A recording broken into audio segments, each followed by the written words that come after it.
The night the farmhouse went quiet, no one noticed at first.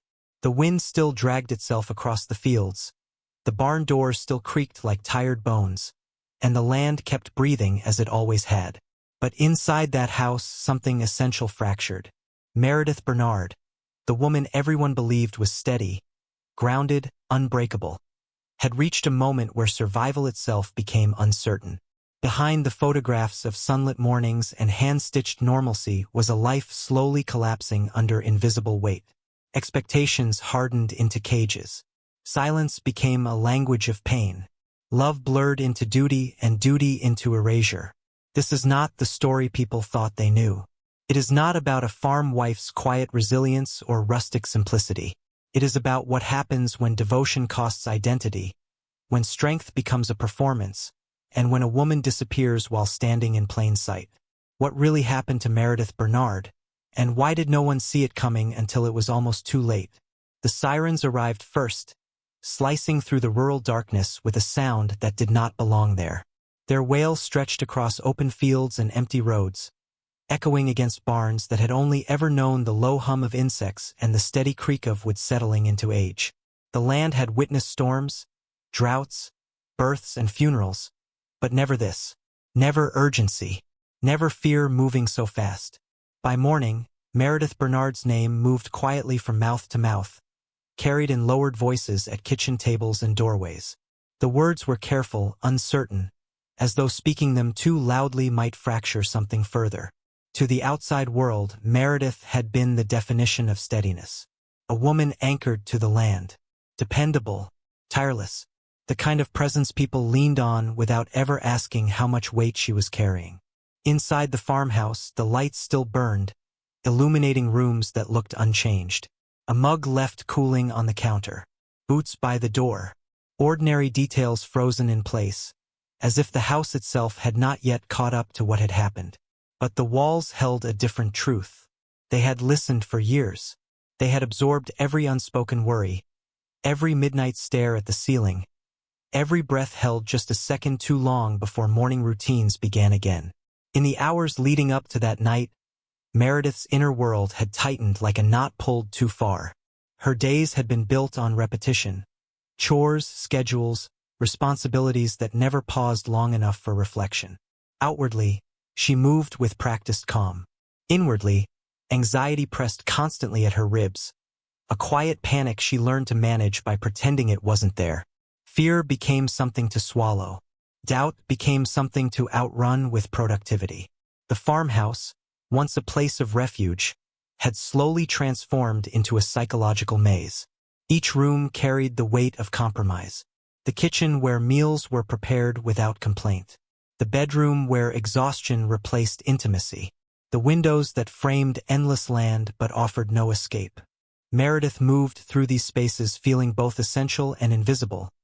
Needed for what she provided but unseen for who she was becoming underneath the role she played so well. That night, as darkness settled over the fields, fragments of her life began surfacing uninvited.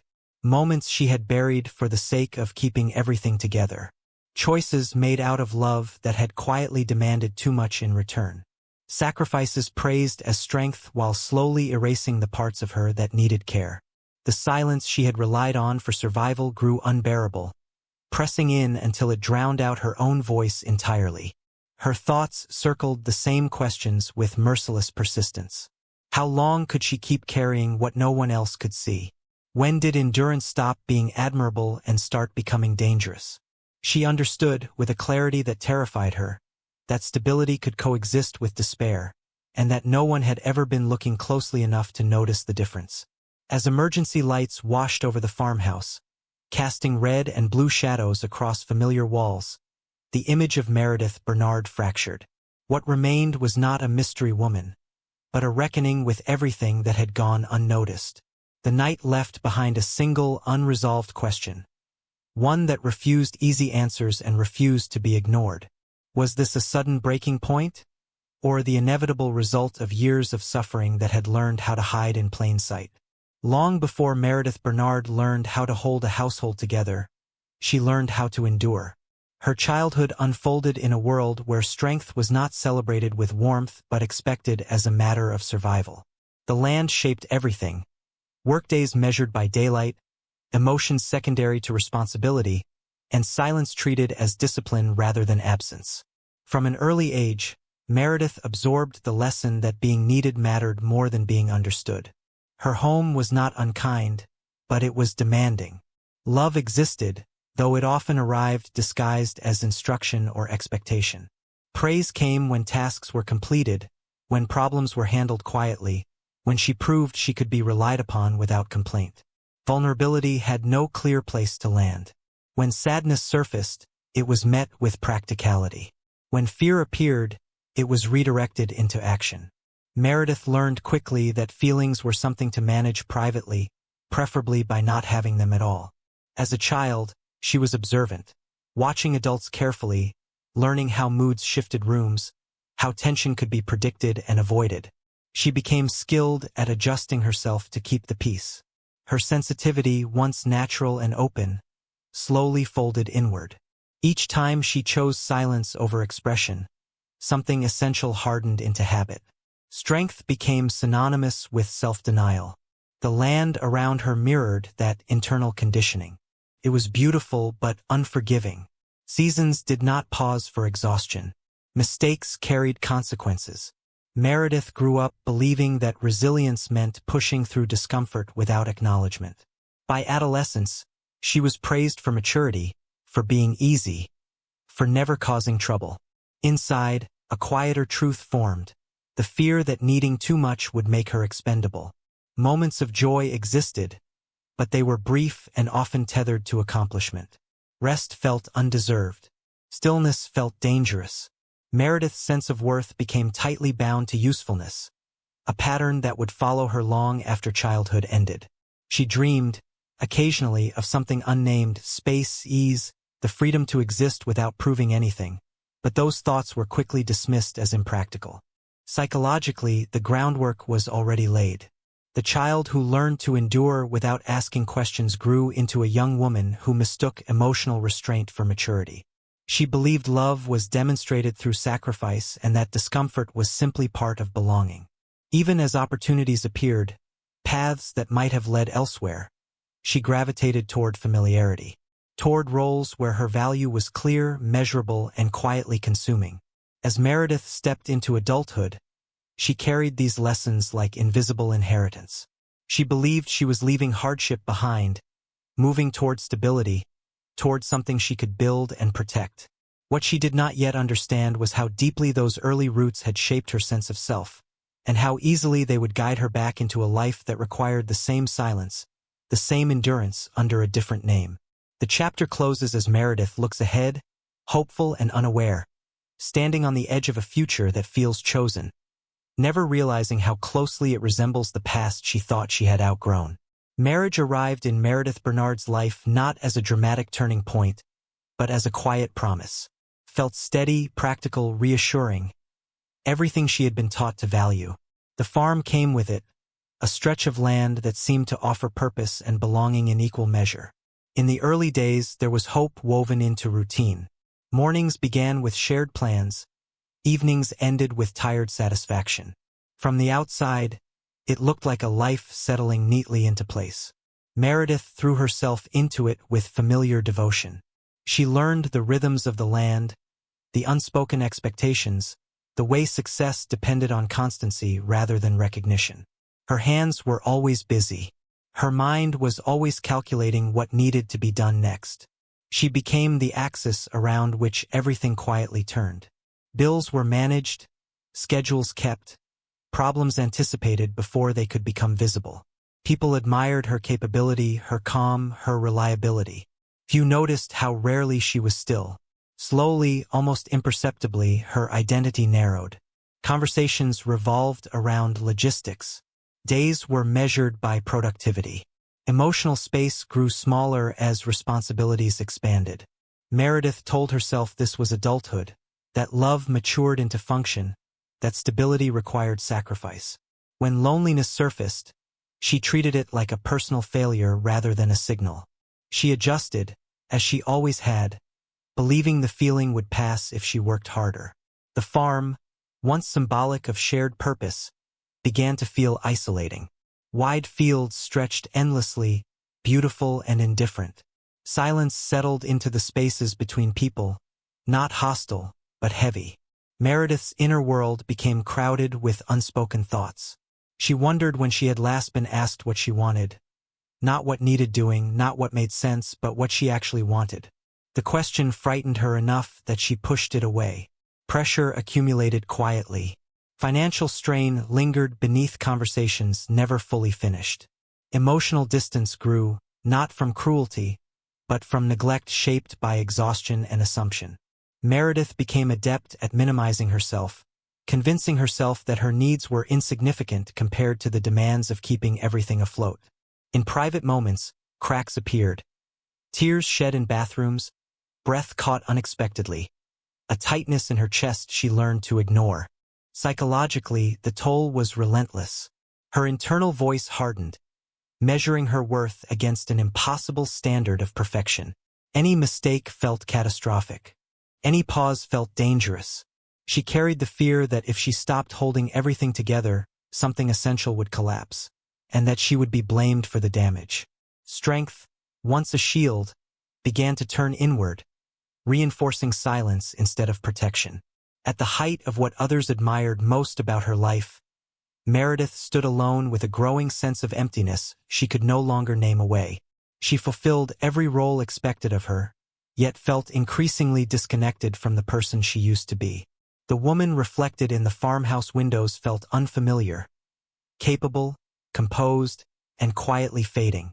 As seasons turned and routines deepened, a single, unsettling thought began to surface more often, refusing to be dismissed.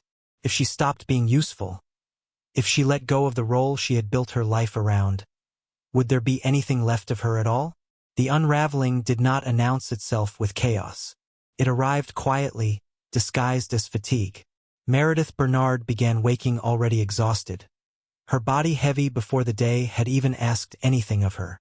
Sleep no longer restored her. It merely paused the noise long enough for it to return sharper, louder. Mornings blurred into obligations she fulfilled on instinct, her movements practiced, efficient, hollowed of presence. Anxiety settled into her like a constant low hum. Not panic, something more insidious. A tightness in her chest she could not breathe through. A sense that she was always behind, always on the verge of failing at something unnamed. She felt guilty for feeling this way. Guilty for struggling in a life that, on paper, looked stable. That guilt became another weight she carried alone. The idea of asking for help surfaced occasionally, only to be crushed by fear. Admitting weakness felt like betrayal of her family, of the role she had perfected, of the version of herself everyone relied on. Meredith had built her identity on endurance. To question it now felt dangerous. She told herself others needed her to stay steady, that everything depended on her ability to hold it together a little longer. The farm, once grounding, became oppressive. Its wide openness offered no comfort, only the reminder of how isolated she felt within it. Days passed in near silence, broken only by necessary conversation. Meredith noticed herself withdrawing, emotionally distant even when physically present. Laughter felt foreign. Connection required energy she no longer had. She began to feel like an observer in her own life, watching herself perform tasks without attachment. Her thoughts grew darker, circling familiar fears with new intensity. She questioned her worth beyond productivity. She replayed past decisions, wondering when she had lost the ability to recognize herself. Shame followed every spiral. She believed she had failed at gratitude, failed at strength, failed at being enough. The expectation to endure, once survival, now became a weapon turned inward, reinforcing the belief that silence was the only acceptable response to pain. There were moments when the numbness frightened her more than the anxiety, when she felt nothing at all. No joy, no sorrow, just distance. Those moments made her question whether disappearing emotionally was already happening, piece by piece. She kept moving, not because she felt hopeful, but because stopping felt worse. Stillness left too much room for thoughts she could no longer control. The night approached without ceremony. No dramatic argument. No warning signs anyone else could see. Meredith moved through familiar routines with mechanical calm, her mind detached, her body carrying out tasks out of habit. Inside, something had reached its limit. Years of unspoken fear, suppressed need, and relentless self-erasure converged into a single, suffocating awareness. She could not continue like this. The silence inside the farmhouse that night was different, heavier, final. Meredith stood alone with thoughts she had avoided for years, now impossible to outrun. The roles she had lived by no longer protected her. The strength she had relied on offered no relief. And as the night edged closer to the moment that would fracture everything, the question no longer whispered. It demanded an answer. Could she survive this pain? Or was she already disappearing beneath the weight of being strong for too long? Morning did not arrive with clarity. It came slowly, reluctantly, as if even the light hesitated to touch what remained. In the aftermath, the farmhouse felt altered, not destroyed, but exposed. Familiar rooms carried a new gravity, every surface marked by what had almost been lost. Meredith Bernard existed within that space with a fragile awareness, her body present, her mind moving carefully, as though one wrong thought might shatter what little balance had returned. Survival was not triumphant. It was quiet, uncertain, and deeply uncomfortable. Relief tangled with shame in ways Meredith struggled to untangle. She felt the weight of what had happened pressing against her chest, alongside the terrifying knowledge that she had reached a place where continuing had seemed impossible. Fear lingered, not only of the pain returning, but of being seen too clearly now that silence had broken. In the days that followed, Meredith confronted the wreckage of expectations she had lived inside for so long. The image of strength she had worn began to crack under scrutiny. She saw, perhaps for the first time, how endurance without care had hollowed her. How love, filtered only through sacrifice, had slowly erased her sense of self. These realizations did not arrive gently. They came with grief, for the years she had survived rather than lived, for the woman she had buried to keep everything functioning. The farm remained, unchanged in structure but altered in meaning. It no longer felt like proof of worth or failure. It became simply a place, one that had witnessed both devotion and collapse. Meredith's relationship to it shifted subtly. She no longer measured herself solely by what she could maintain. The land stopped being a mirror of her value. That separation, though fragile, marked the beginning of something unfamiliar: self-recognition. Healing did not unfold in straight lines. There were moments of clarity followed by waves of doubt.